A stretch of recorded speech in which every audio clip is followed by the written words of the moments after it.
अस्सलामुअलैकुम वरहमतुल्लाहि वबरकातुह। आज बतारीख़ 10 जुलाई 2025 बरोज़ जुमेरात, मैं इनाम रहमान यज़दानी आप लोगों की खिदमत में वर्ल्ड करंट अफेयर यानी आलमी हालात हाज़रा लेकर के हाजिर हुआ हूँ। उम्मीद है बगौर समात फरमाएंगे। चलिए शुरू करते हैं अल्लाह ताला का नाम लेकर के। आज की सबसे बड़ी ख़बर ये जानना है कि गज़ा सीज़फायर का क्या हुआ। उसके बाद रशिया का सबसे बड़ा हमला 3 साल में अब तक का सबसे बड़ा हमला, 728 ड्रोन से हमला किया है और 13 मिसाइल से। और उसके बाद जो है कल मैं आप लोगों को कोल्ड वॉर के ताल्लुक से बताया था, तो उसमें कुछ बातें रह गई थी तो और टॉपिक लेंदी हो रहा था, तो आज जो चीज़ें छूट गई थी तो इंशाल्लाह उसको जो है मैं आपको बताऊंगा और कहीं पर करेक्शन की ज़रूरत है तो उसको करेक्ट भी कर दूंगा। तो पहले गज़ा के जो है जायज़ा ले लेते हैं। तो आप जानते हैं कि 2 रोज़ पहले इज़राइल को बहुत बड़ा सेटबैक लगा था और उसके 19 के करीब फ़ौजी जो है बैत हनून में ज़ख्मी हुए थे या मारे गए थे, जिसमें उसने 5 के बारे में कबूल किया था कि ये मारे गए हैं और 14 के बारे में कि ये ज़ख्मी हुए हैं बैत हनून में। तो ये बैत हनून बिल्कुल शुमाल का हिस्सा है, जिसके बारे में बेंजामिन नेतन्याहू जो वॉर क्रिमिनल है और क्राइम अगेंस्ट ह्यूमैनिटी का उस पर इल्ज़ाम है, अरेस्ट वारंट है आईसीसी की जानिब से। उसने कब न दावा किया था कि बैत हनून, बैत लाहिया ये सब तो कब न हम फतह कर लिए, अब तो रफ़ा की बात है और ख़ान यूनुस की बात है, वहाँ पे मामला हो गया। अब उसमें एक्चुअल में तो 5 से बहुत ज़्यादा है, कम से कम 1 दर्जन के करीब उसके फ़ौजी मारे गए थे। तो उसके वजह से वो बौखलाया हुआ है और वो जो ताबड़तोड़ हमला कर रहा है। तो अब यह है कि जो जहाँ मिल जाए बस इंसान दिखे उस पर बम गिरा दो। तो कल तकरीबन 100 के करीब जो है उसने लोगों को शहीद कर दिया और आज सुबह से तकरीबन जो है 30 के करीब शहादतें हो गई है। लेकिन यह है कि इन लोगों ने भी तेज़ कर दिया हमला और कल जो है एक और फ़ौजी के बारे में इन लोगों ने तस्लीम किया है कि हाँ हमारा एक फ़ौजी और भी मारा गया। और वो बड़ा ही ड्रामेटिक अंदाज में हुआ था कि उसको वहाँ के फाइटरों ने पकड़ लिया था और उसको बोले कि चलो नमाज़ पढ़ने के लिए, वो कहा नहीं जाएंगे, तो फिर कहा जाओ जहन्नम में, फिर तो उसको मार दिए। तो उसके बारे में बहुत ज़्यादा जो है ये मामला हो रहा है। अब यह है कि सीज़ फायर का मामला रुका हुआ कहाँ है। डोनाल्ड ट्रंप तो बोला था कि इस हफ्ते के लास्ट में हो जाएगा, आज जुमरात है, परसों शनिचर है तो हो जाना चाहिए, लेकिन आज ही वो कह रहा है कि नहीं इस हफ्ते या नेक्स्ट हफ्ते। तो उसकी बात की तो कोई वैल्यू ही नहीं है। ये आप समझ लीजिए कि ये दोनों जो है बाप बेटा मिल करके एक लिहाज से जो है गेम प्लान बनाए हुए हैं और दोनों को मिली भगत है कि गज़ा से जो है वॉलंटरी बहुत सारे लोगों को निकालेंगे और उसके बाद जो है थोड़ा बहुत रह जाएंगे तो उसको कंट्रोल कर लिया जाएगा। इनका मंसूबा है कि कम से कम 6 लाख के करीब लोगों को वॉलंटरी निकाल देंगे। तो इस बात पर मामला अटक गया है कि गज़ा के जो फ़ौजी हैं जब जंग ख़त्म होगी तो फिर वो कहाँ कहाँ पर रहेंगे, कहाँ कहाँ पर नहीं रहेंगे। तो एक जगह पे वो बज़िद है कि यहाँ पर हम रहेंगे ही कॉरिडोर पे। तो वो कॉरिडोर कहाँ है ये मैं आपको बताऊं। तो ये समझिए कि यहाँ पे है, उसने एक कॉरिडोर जो है समझिए ऐसे बनाया है और रफ़ा वालों को समझिए कि वो आइसोलेट कर दे। इधर इतना खाली करा दिया है, इतना में कॉरिडोर बना दिया है और इतने में रफ़ा के लोग हैं जो कम से कम 7-8 लाख के करीब है। तो यहाँ पर जो है वो समझ जाइए कि वो परेशान करना चाहता है कि इतना परेशान करो कि ये लोग खुद आकर के तंग आकर कह गए कि ठीक है हमको निकाल दीजिए, कोई और मुल्क भेज दीजिए। ये उसका प्लान है। तो कह रहा है कि यहाँ से तो हमारे फ़ौजी नहीं हटेंगे। तो अब वो कह रहे हैं कि नहीं, जब जो है जंगबंदी का मामला है और मामला ख़त्म हो गया कि गज़ा तुम कब्जा नहीं सकते, जंग बंद कर रहे हो, सीज़ फायर कर रहे हो, तो फिर यहाँ से निकलो। कह रहा नहीं निकलेंगे। कह रहा कि नहीं, हमास को डिस्ट्रॉय करेंगे, उसको जो पॉलिटिकल जो है इंटरफेयर ख़त्म करेंगे, उसके जो है हथियार वाला। उन्होंने कहा हथियार वाला तो मामला जो है हम नहीं हटाएंगे, पॉलिटिकल अब तुम बोलोगे तो हम हट जाएंगे, कोई मसला नहीं है। तभी देखिए कि वो क्या है। तो ये समझ जाइए कि ये देखिए कॉरिडोर जो है इसके बारे में बात फंसी हुई है। ये मोराज कॉरिडोर जो है, कॉरिडोर ऑफ मोराज, ये देखिए ये रफ़ा में जो है ये जो ग्रीन आपको दिख रहा है ना, यहीं पर लोग हैं रफ़ा के लोग, और ये जो ब्लू है ये खाली करा दिया है, यहाँ से भी, इधर से भी और इधर से। देखिए ये ऐसे लकीर खींच दिया है यहाँ पर। तो ये टुकड़ों में जो है पहले यहाँ के लोगों को निकाला जाएगा, फिर जो है 1-2 साल के बाद फिर यहाँ पर कॉरिडोर बना दिया जाएगा, फिर इसको यानी प्लानिंग के साथ काम करने का यह है। तो अब ये है कि वहाँ के फाइटर मानते हैं नहीं मानते हैं, तो ये मेन मुद्दा यही है। और बहुत सारे लोग कुछ भी बोले, आपको मैं बता दिया। तभी देखिए कि वहाँ की नई क़यादत आई है, उन्होंने कहा है कि जो है हम सरेंडर तो नहीं करेंगे, ना लजरावतनी करेंगे और फ़लस्तीन के लिए लड़ते रहेंगे। और वो तीन ही है कि रिस्पेक्टेबल जो है सीज़ फायर मिले, और या फिर जो है लिबरेशन हो जाए, फ़लस्तीन को जो है आज़ादी मिल जाए और 2 स्टेट सॉल्यूशन ही निकल जाए, या फिर जो है कि मर्टायरडम वाला मामला होगा। तो ये सूरत हाल है। देखिए इधर हौसियों ने भी जो है मामला तेज़ कर दिया है कोऑपरेशन में, क्योंकि आखिरी ओवर का मैच चल रहा है डू एंड डाई का। तो हौसियों ने समझ जाइए कि मिसाइल अटैक भी किया है इसराइल पे, जो सुबह से जो है सायरन वहाँ बज रहे थे। अब उसका कितना इफेक्ट हुआ नहीं हुआ गॉड नोज पे। लेकिन चूंकि यहाँ पर जो मामला है रेड सी में या गल्फ ऑफ एडन में, ये उनका अपना इलाका है, तो यहाँ पर वो जो है कश्तियों को, जो ख़ास तौर से कश्तियाँ जो है इसराइल के खिदमत के लिए जा रही होती है, और उनको वार्निंग दिया जाता है कि उधर मत जाओ, ख़तरा है, रुक जाओ, और वो नहीं मानते हैं तो फिर वो उन पर अटैक कर देते हैं।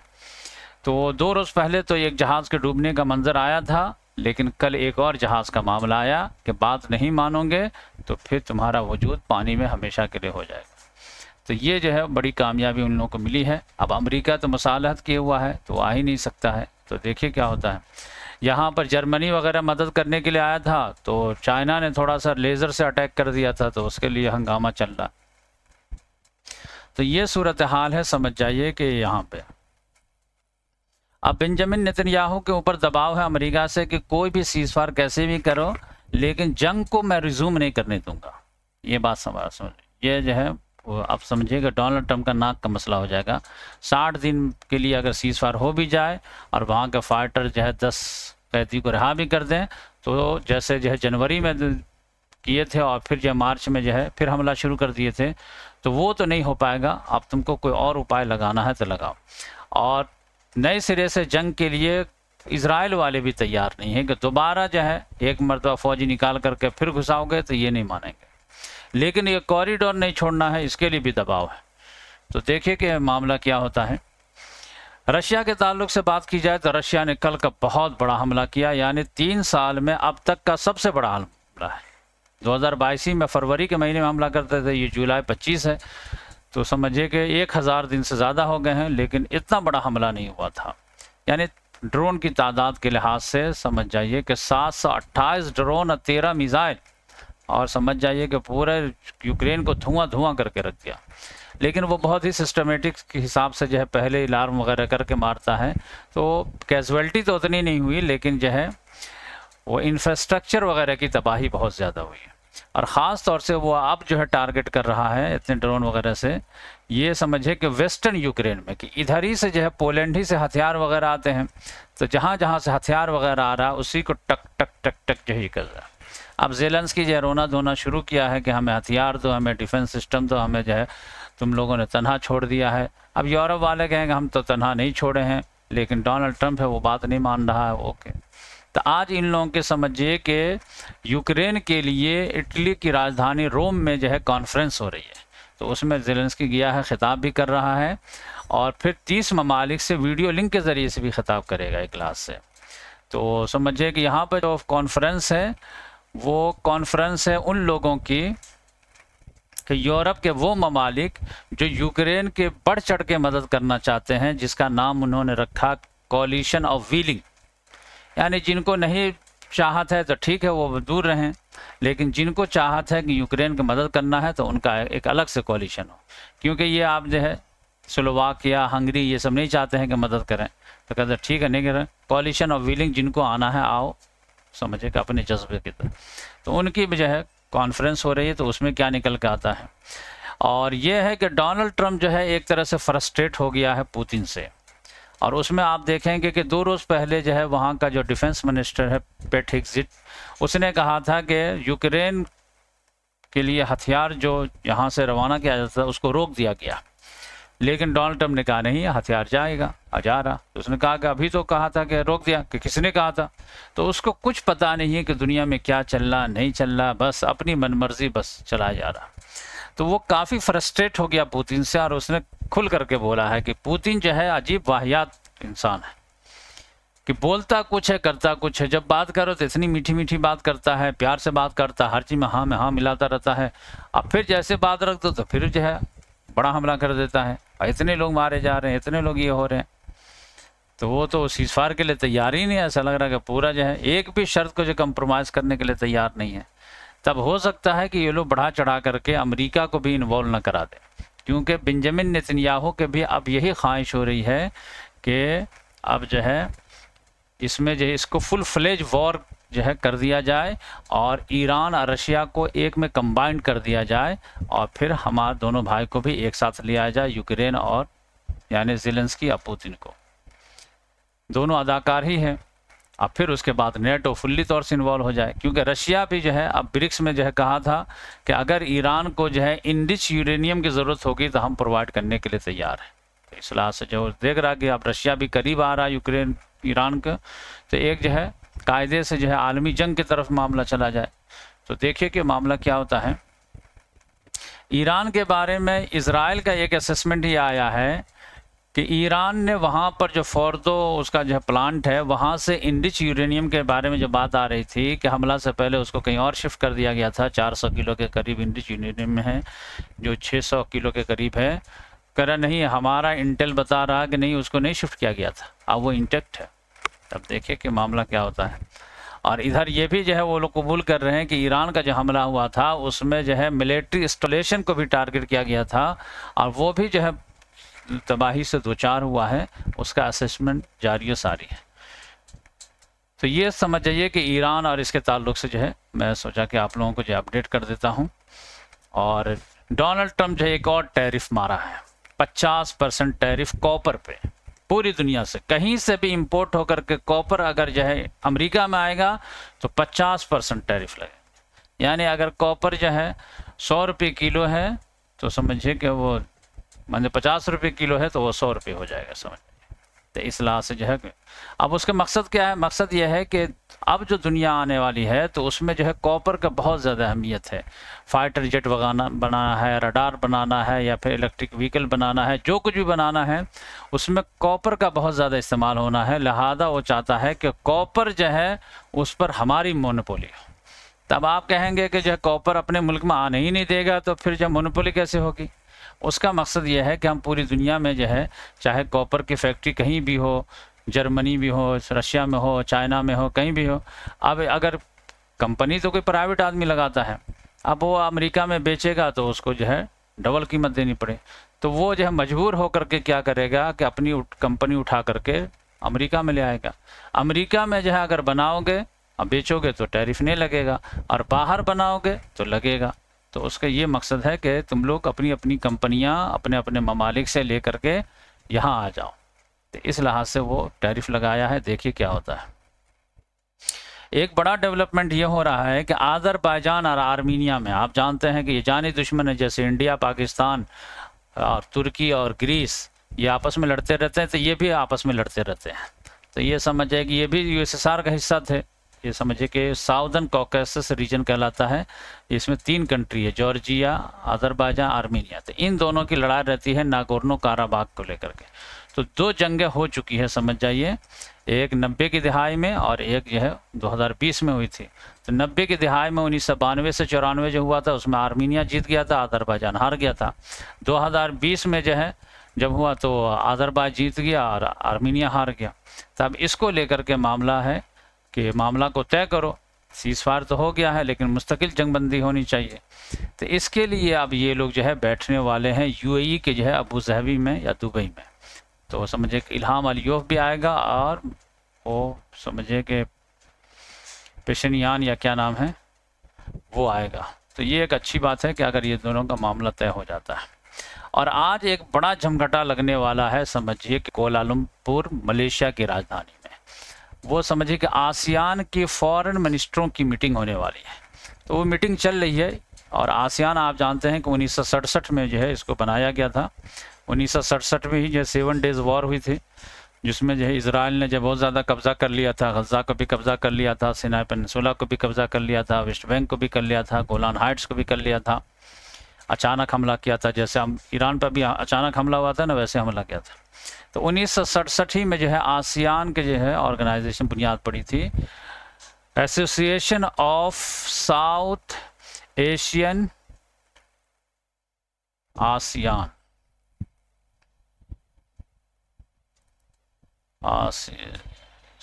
आसियान साउथ ईस्ट एशियन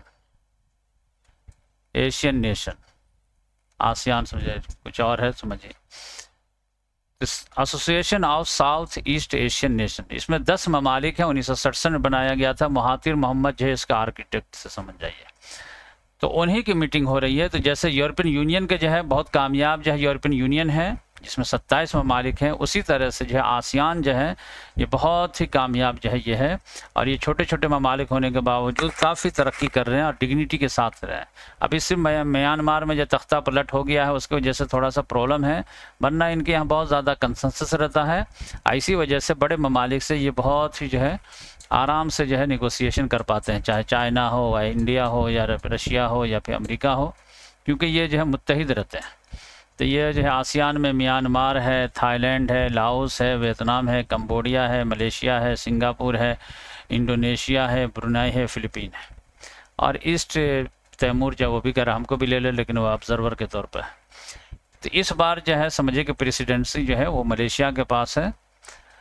तो फॉरेन मिनिस्टरों की पहले मीटिंग हुई और फिर ये फॉरेन मिनिस्टर जो है बड़े बड़े जो ममालिक हैं उनके फॉरेन मिनिस्टरों से बात कर रहे हैं। तो समझ जाइए कि चाइना का जो है वांग यी वो भी पहुंचा हुआ है, रशिया का सर्गी लेवरोव वो भी पहुंचा हुआ है, अमेरिका का जो है समझिए मार्को रूबियो वो भी पहुंचा हुआ है, ऑस्ट्रेलिया, न्यूजीलैंड इन सब का पहुंचा हुआ है। मेरे हिसाब से इंडिया का पहुंचा या नहीं पहुंचा है मैं देखा नहीं। इंडिया के प्राइम मिनिस्टर जो है 5 ममालिक का दौरा करके जो है इतना सारा जो है मेडल वगैरह लेकर के आ गया। तो वो लग रहा कि जो है ओलंपिक खेलने गए थे या क्या। तो ये छोटे ममालिक जो है बड़े बड़े ममालिक वाले जो है सरबराह जो है घूमते नहीं हैं, लेकिन पता नहीं क्यों घूमते हैं। तो यहाँ पर जो है रूबियो की मुलाकात हो सकती है कि वांग यी से हो, और ये फर्स्ट मुलाकात होगी चाइना और अमेरिका के किसी बड़े जो है डिप्लोमेट्स की। और डोनाल्ड ट्रंप तो कब से जो है तड़प रहा कि शी जिनपिंग से मुलाकात है, लेकिन वो टाइम ही नहीं दे रहा है। और सर्गी लेवरोव से भी मुलाकात होगी या नहीं होगी देखने की बात है। अब मैं आप लोगों को जो है आज का करंट अफेयर हो गया समझ जाइए क्लास से। अब कल जो मैं आप लोगों को बताया था तो अल्हम्दुलिल्लाह काफ़ी लोगों ने पसंद किया और काफ़ी लोग जो है उसको देखे भी और अप्रिशिएट भी किए कि बहुत सारी किताबें अगर पढ़नी पड़ती हम लोग इतना जानने के लिए, लेकिन एक ही वीडियो में 50-55 मिनट में जो है मालूमात हो गई। तो उसमें एक कड़ी जो है वो एक तो करेक्शन आप कर लीजिए कि 7 ईयर वॉर जो मैं बताया था बरतानिया और फ्रांस में, तो वो जो है मैं 2 साल पीछे कर दिया था, 1754 लिख दिया था और 1763। तो ऐसे ही जो है कॉमन सेंस से ही गलत हो जा रहा है कि इस लिहाज से तो 9 साल हो जा रहा। तो ये 54 नहीं था, ये 56 था। 1756 से समझ जाइए कि 1763। तो ये 7 डेज वॉर था। तो इसी में क्या हुआ था कि फ्रांस जो है वो हार गया था और यूके जीत गया था। तो इसका जो है जवाल आना शुरू हो गया था समझ जाइए। और ये समझिए कि ये इन दोनों को जो राइवलरी थी कि सुपर पावर कौन, तो फिर ये हार गया कि ठीक है हम हार गए, लेकिन दमखम तो अभी बाकी है। तो यहीं से फिर जो है ये तो समझिए कि एक लिहाज से हार ही गया और ये जीता भी तो इसका नुकसान बहुत ज़्यादा हुआ। तो इसके वजह से अब इसको जो पैसे की कमी पड़ी तो आप कहाँ से लाएं, तो कॉलोनी से लो। तो इसकी कॉलोनी जो थी यहाँ पे 11-13 कॉलोनी थी, इस पर टैक्स लगाना ज़्यादा कर दिया। तो अब ये लोग भड़क गए।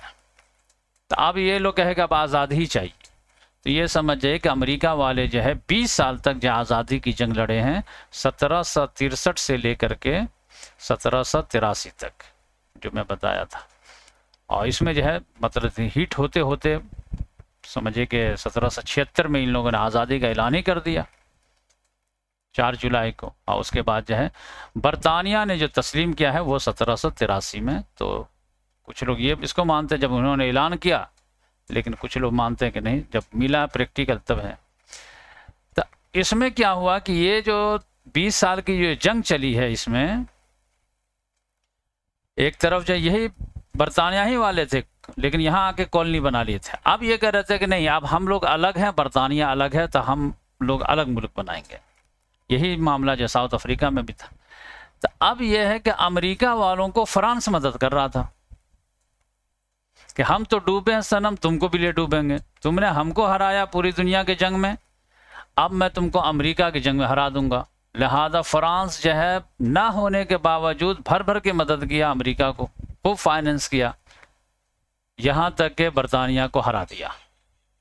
और वो 7 ईयर वार का जब बदला फ्रांस ने ले लिया अमेरिकन इंडिपेंडेंस वॉर में, और उसमें फ्रांस इतना खोखला हो गया कि 1783 में बरतानिया को फ्रांस ने हराया और 1789 में खुद फ्रांस में इनकलाब आ गया, क्योंकि खजाना ही खाली हो गया, लोगों को खाने के लोग नहीं थे। लोग कहते थे कि जो रोटी दो, वो मलका कहती थी कि अगर रोटी नहीं खा रहे हैं तो केक खा लो ना, क्या है। तो ऐसी हालत थी। तो ये आप समझिए कि कड़ी जो है जुड़ेगी नहीं कि इसको ये हराया उसको वो हराया, तो ये सुपर पावर की जंग में जो है दोनों समझिए कि एक लिहाज से कोलैप्स कर गया। लेकिन यह है कि बरतानिया के जो है, ठीक है अमेरिका ने इंडिपेंडेंस ले लिया, लेकिन सुपर पावर जो है वो बरतानिया ही रहा।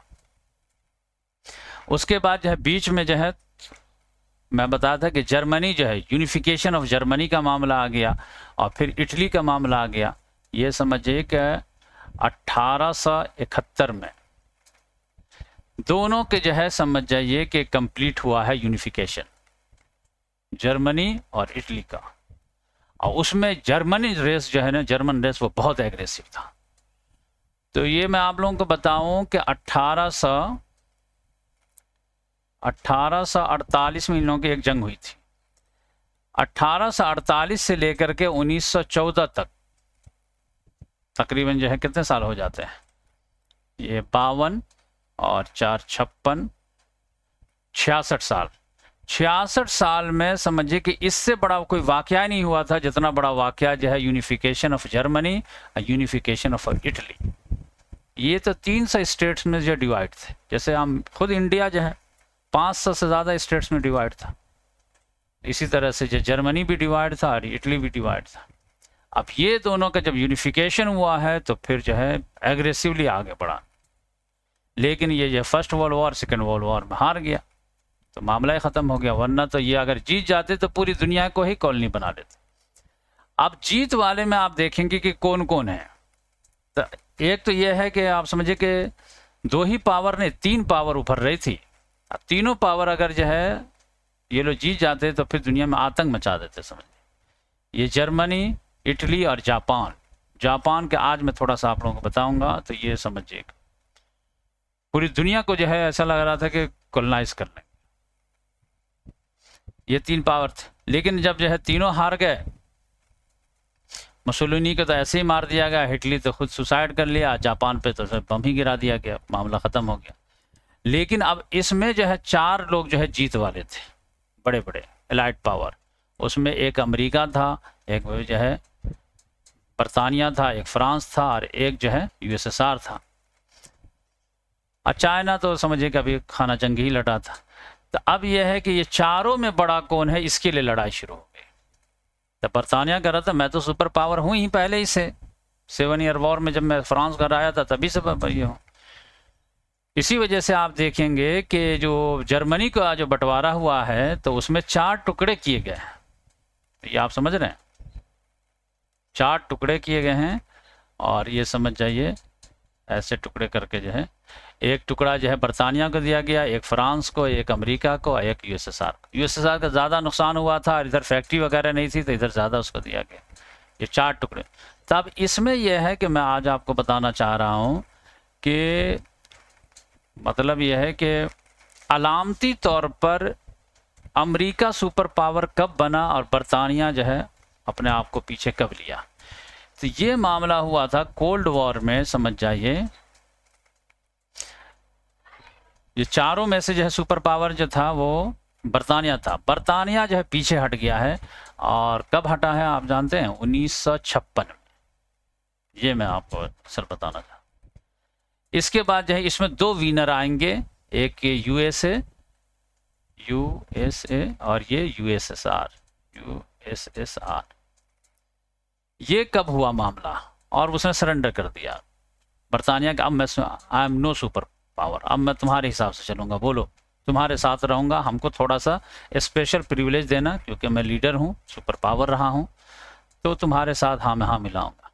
ये 1956 में हुआ है, जब सुइज कैनाल का मामला हुआ है। सुइज कैनाल जो है ये बरतानिया के अंडर में था। इसको जमाल अब्दुल नासिर जो है वो उसने 1956 में नेशनलाइज कर दिया था। अब बरतानिया को कहा पैसा मिल जाएगा, टेंशन नहीं है, लेकिन अब ये मिस्र की जो है मिल्कियत रहेगी और तुम्हारी नहीं रहेगी। तो इसके लिए जो है बरतानिया ने जंग छेड़ दिया, आप समझ जाइए, और अचानक हमला कर दिया फ्रांस ने, यूके ने और इजराइल ने मिल करके। तो इधर जो जमाल अब्दुल नासिर भी खड़ा हो गया, कोई मसला नहीं, सुपर पावर से लड़ना तो लड़ना है, लेकिन जान देना है, अपने ही इलाके में है, पूरी पब्लिक को मोबिलाइज कर दिया कि चलो सुइज कैनाल के लिए लड़ना है। तो अब ये खूब लड़ रहे थे, लेकिन इधर दो लोग थे, फ्रांस भी था, बरतानिया भी था, इजराइल भी था। तो अब इधर जो है यूएसएसआर जो है वो निकिता क्रुश्चेव आ गया था स्टालिन के मरने के बाद। उसने जो है सख्त धमकी दिया कि अगर तुम लोग जंग नहीं बंद किए और यहां से खाली सुइज कैनाल को खाली नहीं किए यहां पे, तो फिर मैं एटम बम मार दूंगा। किस पे मारूंगा? पेरिस पे मार दूंगा, लंदन पे मार दूंगा, नहीं तो यहां से खाली करो। और वो प्रैक्टिकल में जो है जहाज वगैरह को उड़वा दिया था ये इजराइल वगैरह पे, कहा देखो मैं मार सकता हूं। तो ये जो है धमकी दिया, यानी धमकी तो बरतानिया, फ्रांस, इजराइल को दिया, लेकिन वो सुनाया जो अमेरिका को कि अपने बच्चे को, अपने हिमायती को, अपने साथियों को समझा लो, नहीं तो मैं जो है ये कर दूंगा।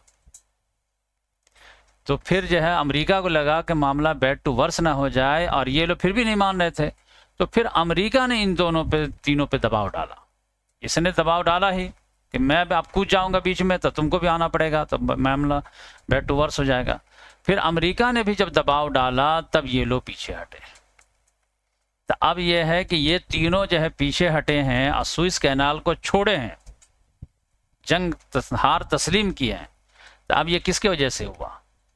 यूएस ने दबाव डाला यूके पे, और यूएस पे दबाव डाला यूएसएसआर ने। तो यहाँ से समझ जाइए कि ये मामला हो गया कि बरतानिया अब नो मोर सुपर पावर, क्योंकि उसको जो है ताकत के जोर पर जो है वापस करवाया गया है, चाहे वो यूएसएसआर किया कराया हो या यूएसए कराया हो। तो ये अलामती ताज जो थी सुइज कैनाल की जंग की हार की वजह से, वो समझे कि सरेंडर हो गया क्लास, सुपर पावर की जंग, सर जंग से। अब यहाँ से समझिए कि ये था कि यूएसएसआर जो है सुपर पावर है या यूएसए सुपर पावर है। तो किसी टेक्निक में ये आगे बढ़ जाता था, किसी टेक्निक में ये आगे बढ़ जाता था, कभी ये आगे बढ़ जाता था, कभी वो आगे बढ़ जाता था। बिल आखिर जो है यूएसए जो है वो आगे निकलता चला गया, और यूएसएसआर जो है वो धीरे धीरे कोलैप्स होता चला गया, जो कल मैं आप लोगों को बताया। तो 1956 में दो मामला हुआ था। एक जो है हंगरी में जो है नौजवानों ने जो है अपराइजिंग कर दिया था, तो उसको जो है यूएसएसआर ने जो है समझ जाइए कि ये ताकत के जोर पर जो है दबा दिया था। और एक जो है सुइज कैनाल का मामला आया था। और एक स्लोवाकिया में जो है, चेकोस्लोवाकिया में 1968 में भी यहाँ पे अपराइजिंग हुआ था, उसको भी जो यूएसएसआर ने जो है ताकत के जोर पर दबा दिया था। तो ये आप लोगों को मालूम होना चाहिए। अब मैं इधर आता हूँ कि जापान का मामला जो है ये थोड़ा सा जानना चाहिए। और इंटरेस्टिंग चीज़ आप देखेंगे कि वियतनाम वॉर जो है, ये थाईलैंड के बारे में जो है सोच रहे होंगे कि ये इसको कॉलोनी किसने बनाया था। म्यांमार आप जानते हैं कि यहाँ जो है अफगानिस्तान जैसे जो है इसको किसी ने कॉलोनी नहीं बना पाया, ना रशिया कामयाब हुआ और ना बरतानिया कामयाब हुआ। तो पाकिस्तान है, इंडिया है, श्रीलंका है और बांग्लादेश है, म्यांमार तक जो है समझ जाइए कि ब्रिटिश इंडिया की जो है हुकूमत थी, यहाँ तक कॉलोनी थी समझ। और चाइना में भी था मामला। ये अब इधर क्या है, ये थाईलैंड जो है ये किसकी कॉलोनी है? क्योंकि यहाँ से फिर जो है लाओस है, वियतनाम है, कंबोडिया है, ये तीनों ममालिक जो है ये फ्रांस के अंडर में है।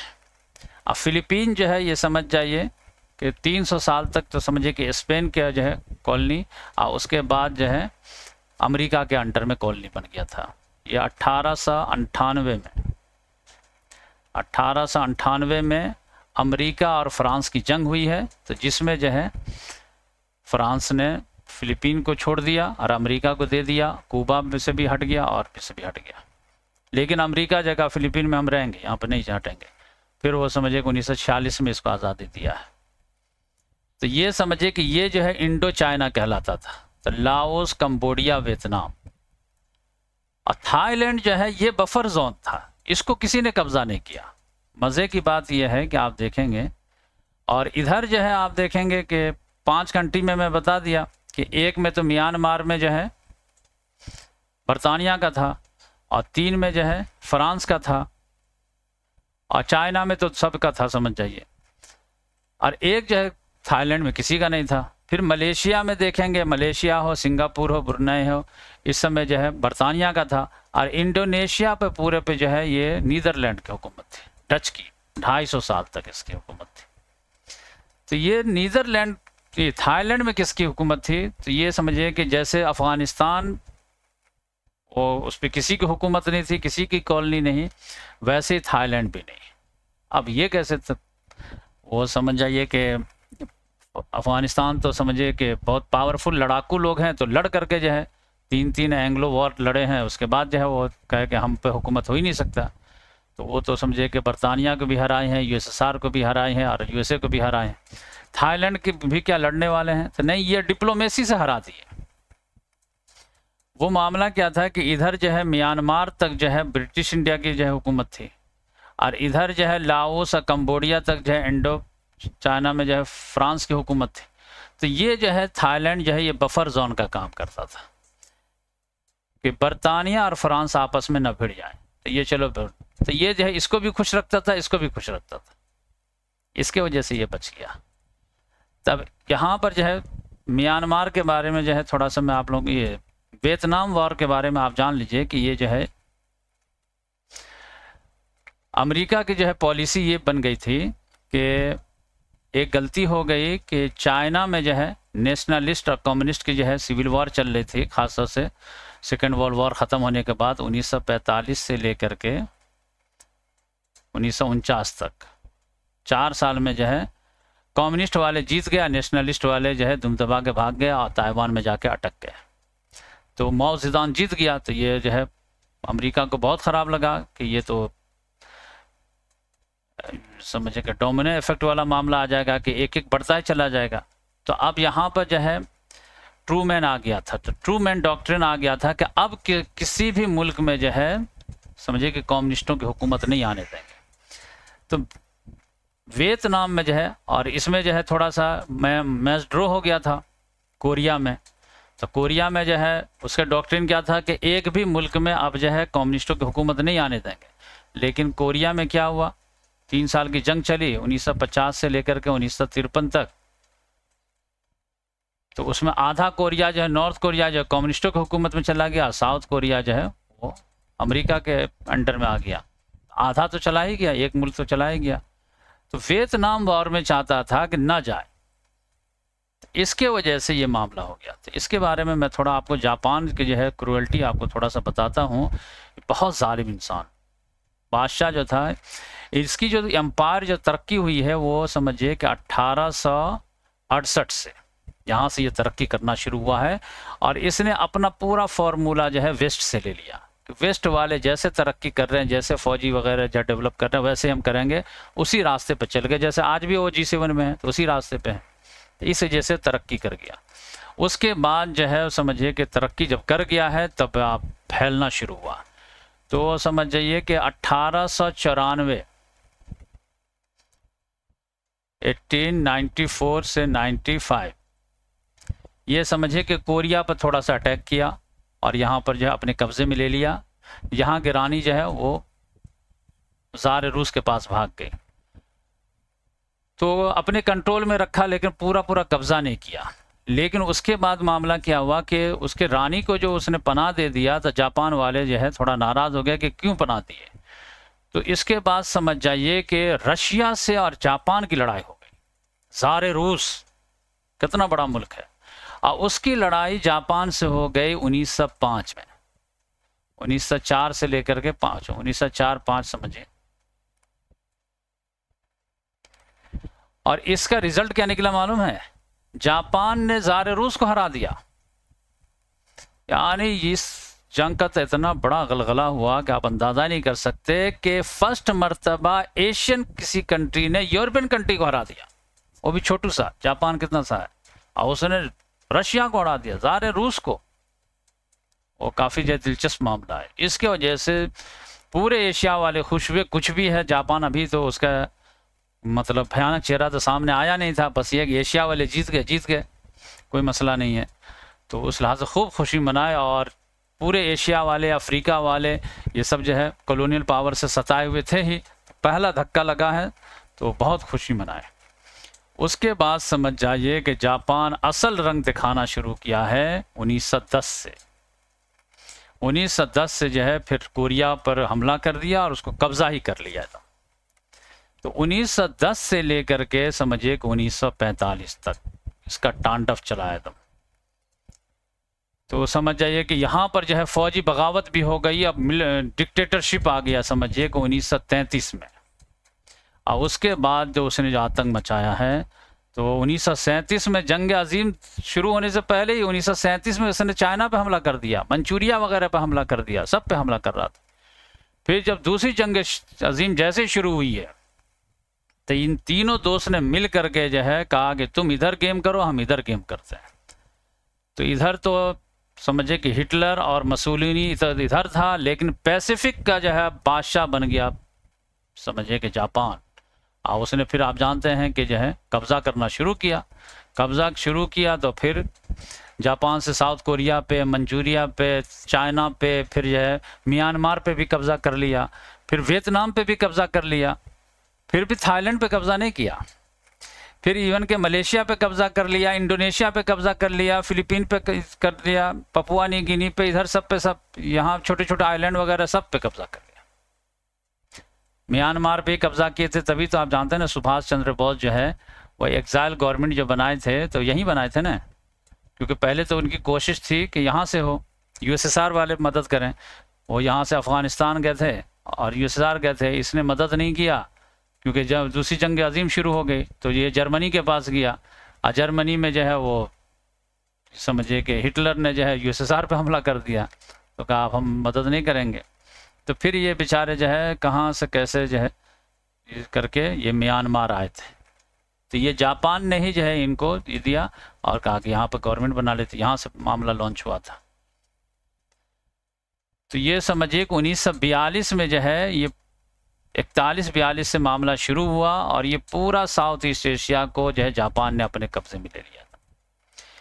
और 3 साल अब जो है तादाद कम है, कहीं पे तो रह नहीं सकते हैं, हुकूमत कर नहीं सकते हैं, क्योंकि उसका एम्बिशन बहुत बड़ा था।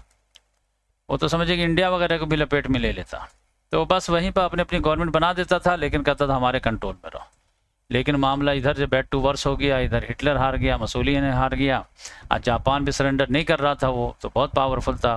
बीच में अमेरिका पे भी हमला कर दिया, अमेरिका को भी जंग में घसीट लिया पर्ल हार्बर पे हमला करके। बिल आखिर अमेरिका ने जब बम मार दिया उस पर 1945 में 6 अगस्त 9 अगस्त को, और 14 अगस्त को सरेंडर कर दिया। तो अब सरेंडर करने के बाद होना क्या चाहिए था कि ये इलाके में, जिसके लिए मैं स्टोरी किया हूँ, कि जापान ने सबको कब्जा कर लिया था, तो अब वो लोग आज़ाद हो जाते। तो नहीं, ये एलाइड पावर वाले कहे कि जिन जिन पे जो है जापान का कब्जा था, अब हम उस सबको बांट कर लेंगे। तो आप जानते हैं कि ये जो है वियतनाम को इन लोगों ने बांट लिया, कहा कि आधा जो है यूएसएसआर के हिस्से में रहेगा और आधा जो है वो यूएसए एलाइड पावर के हिस्से में रहेगा। तो अब इन दोनों की फिर जो है जंग शुरू हो गई। तो अमेरिका ने जो है फ्रांस को कहा, फ्रांस भी कहा हमारा था ये, आ जाओ। तो अमेरिका ने कहा ठीक है आ जाओ, कोई मसला नहीं है। तो यहाँ पर जो है फ्रांस ने अपने मन मर्जी की हुकूमत बैठा दिया। तो अब ये कोशिश कर रहा था कि हम ये पूरा लें, और इधर एक बड़ा लीडर था जो है हो ची मिन्ह, वो कहता था नहीं पूरा जो है इसको एक होना चाहिए। तो इन दोनों की जंग चली, समझ जाइए, फ्रांस और हो ची मिन्ह में। तो ये समझिए कि जंग चली है 1946 से लेकर के 1954 तक, 8 साल। इसमें फ्रांस हार गया हो ची मिन्ह से। तो जेनेवा में भी जो है पीस एग्रीमेंट हुआ, जैसा भी जो है दोहा में पीस एग्रीमेंट हो रहा है इजराइल और इसका।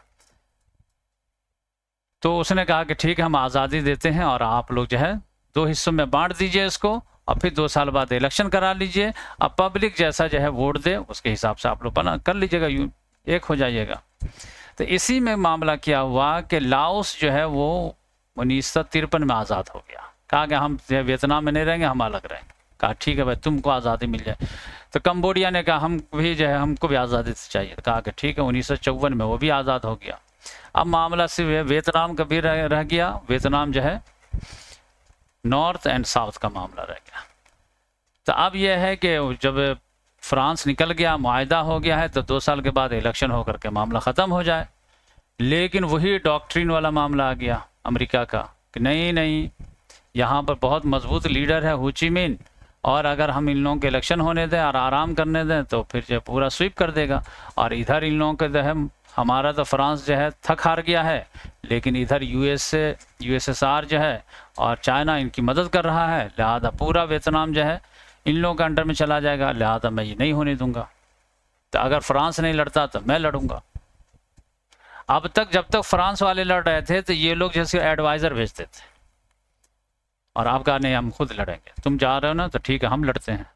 तो ये लड़ना शुरू किया। तो ये समझिए कि 1955 से फिर जो है 75 तक जो है 73 ही को निकल गया, लेकिन 75 समझिए 1973 तक जो है अमेरिका लड़ा है।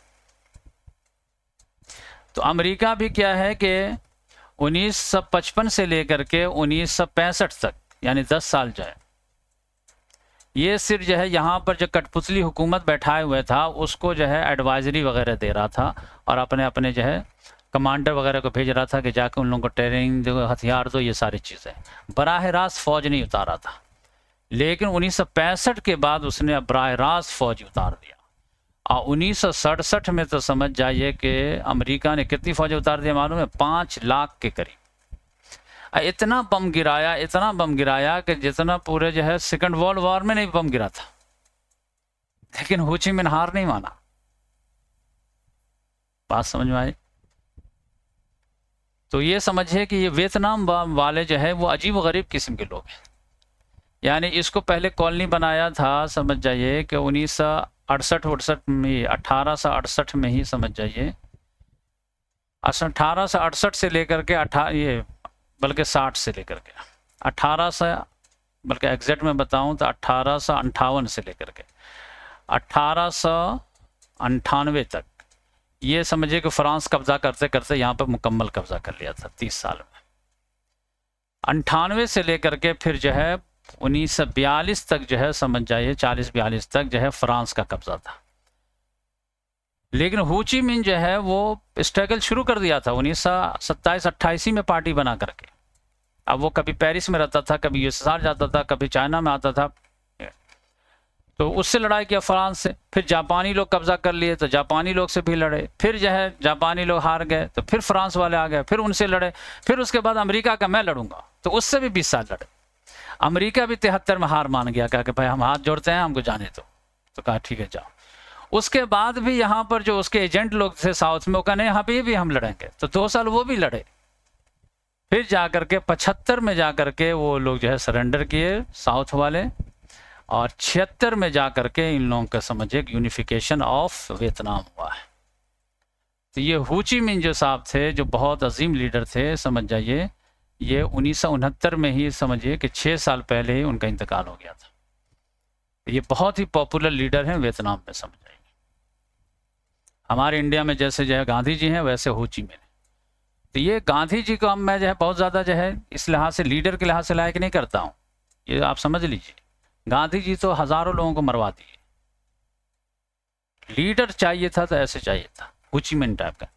ये तो सेकेंड वर्ल्ड वॉर में अगर ये लोग आपस में लड़ के ना मरे होते तो ये इंडिया को आज़ादी नहीं मिलने वाली थी। ये भीख मांग के कहीं आज़ादी नहीं मिलती है, ये गलत बात है। वो तो first world war, second world war में ये लोग तबाह हो गए, तो ये आउटपोस्ट को कैसे कंट्रोल रखते।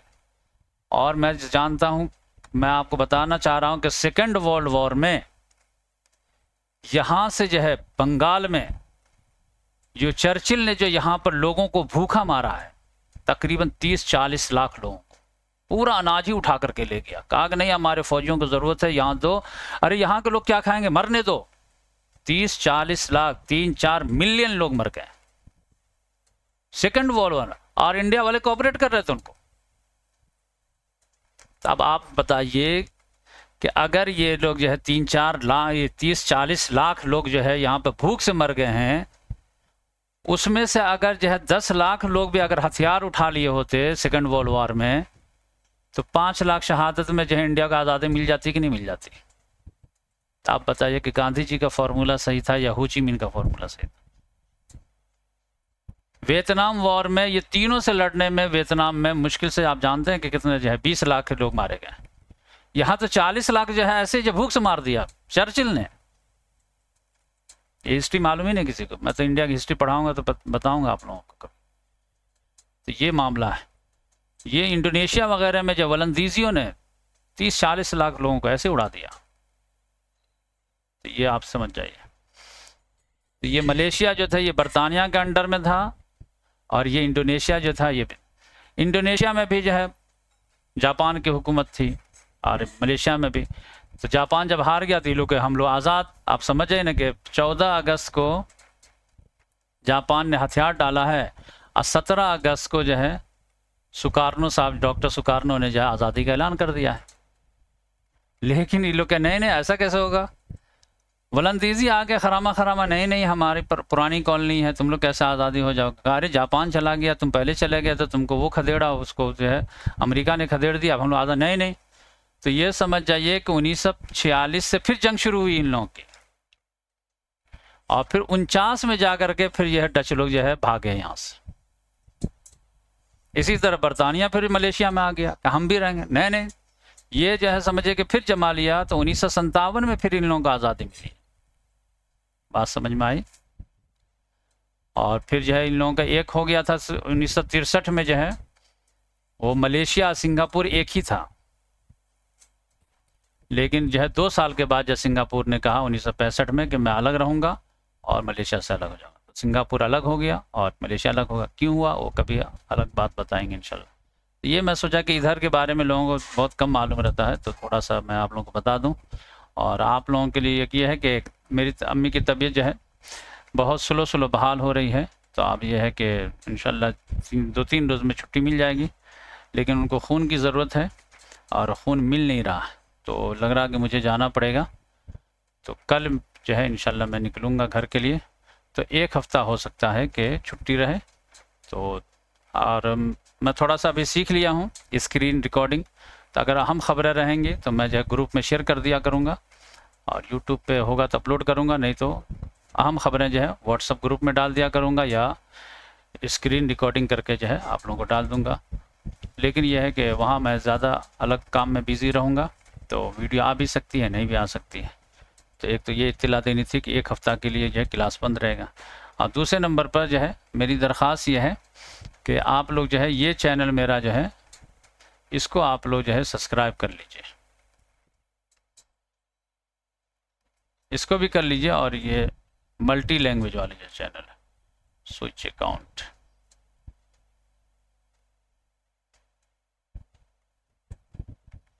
हाँ यही है मल्टी लैंग्वेज चैनल, तो इसको आप लोग सब्सक्राइब कर लीजिए।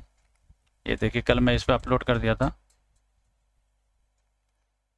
तो इसके अभी देखिए 460 ही है। तो ये इसको मैं मोनेटाइज करना चाहता हूँ, तो ये 1000 जो सब्सक्राइबर हो जाएंगे तो मोनेटाइज के अप्लाई कर सकते हैं। तो जल्द से जल्द आप इसको कर दीजिए, तो फिर जो है काम आगे बढ़ेगा, फिर आप लोगों पे भी जो है लोड कम हो जाएगा। ठीक है, जज़ाकल्लाह।